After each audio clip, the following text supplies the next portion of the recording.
Mangga Pak, silakan. Ada sepasang muda-mudi ya. Iya. Dia pacaran, kemudian dia hamil, terus melahirkan, kebetulan anaknya itu perempuan. Iya. Apakah boleh si ayah itu menjadi wali nanti kalau udah?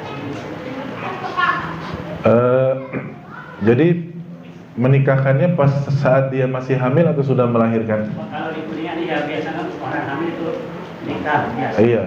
Itu mah di seluruh dunia Pak, bukan di Kuningan saja. Maka di seluruh dunia. Iya. Begitulah ya, istilahnya itu ibaratnya itu kecelakaan. Ya, kalau mobil ketabrak itu pengoknya ke dalam, kalau ini kecelakaan malah pengoknya keluar. La haula wala quwata illa billah. Masalah hukum menikahi wanita yang hamil ini ada ikhtilaf ulama yang sangat panjang, Pak. Pertama, sebelum ikhtilaf, ulama sepakat kalau yang menikahinya adalah laki-laki yang bukan menghamilinya, maka ini pernikahannya tidak sah. Ini ulama sepakat. Jadi lihat siapa yang menikahinya dulu. Kalau yang menikahinya lelaki yang bukan menghamilinya, artinya bukan pacarnya berarti, maka pernikahannya tidak sah. Yang menjadi perselisihan adalah kalau yang menikahinya adalah lelaki yang menghamilinya. Ini yang khilafnya sangat panjang. Banyak ulama yang mengatakan yakni tidak sah nikahnya. Ya, banyak juga seperti Imam Ahmad bin Hanbal, banyak. Ya, karena apa? Wanita yang hamil itu masa iddahnya sampai kapan? Melahirkan. Tapi dibantah oleh pendapat yang kedua yang mengatakan kalau yang menikahinya adalah laki-laki yang menghamilinya, maka sah. Kenapa? Karena hamilnya adalah oleh dia, oleh si laki-laki itu. Jadi sudah diketahui itu janinnya.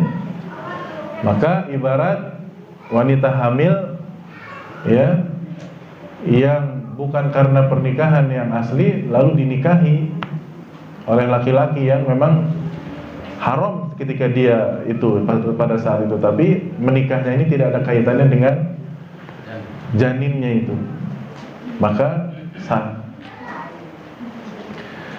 Nah, di antara ulama ada yang menjawab dengan moderat, dalam arti menggabungkan antara dua pendapat itu.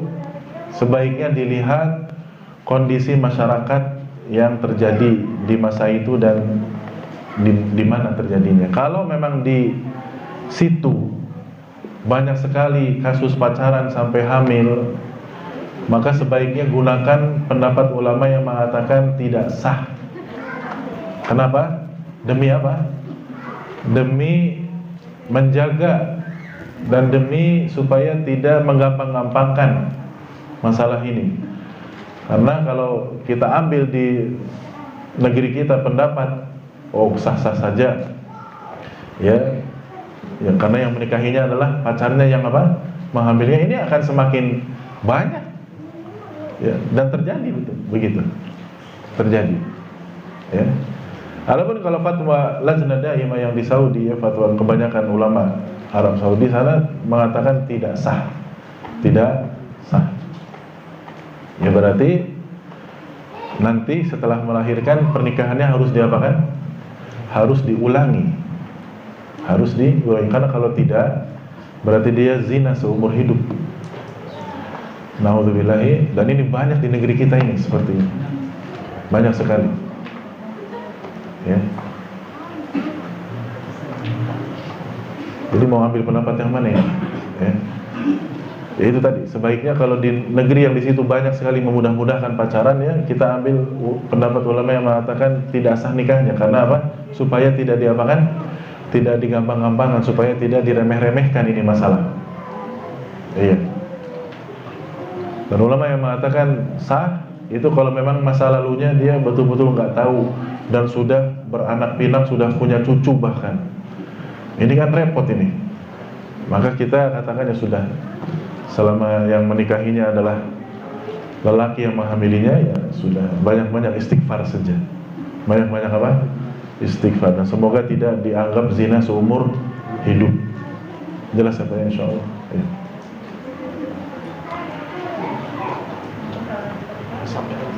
Ya. Iya.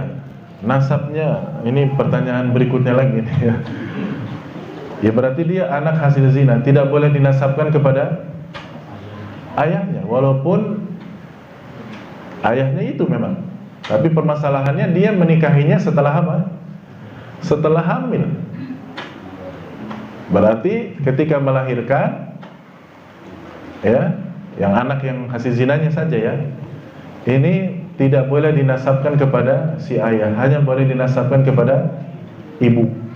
Dan nanti ini berdampak juga pada masalah waris, masalah perwalian kalau anaknya perempuan. Nah ini repot, makanya zina itu kata Ibnu Qayyim ini dosa yang paling merepotkan dunia akhirat, zina ini. La haula wala quwata illa billah. Ya seperti itu. Jelas apa ya, insyaallah. Ya.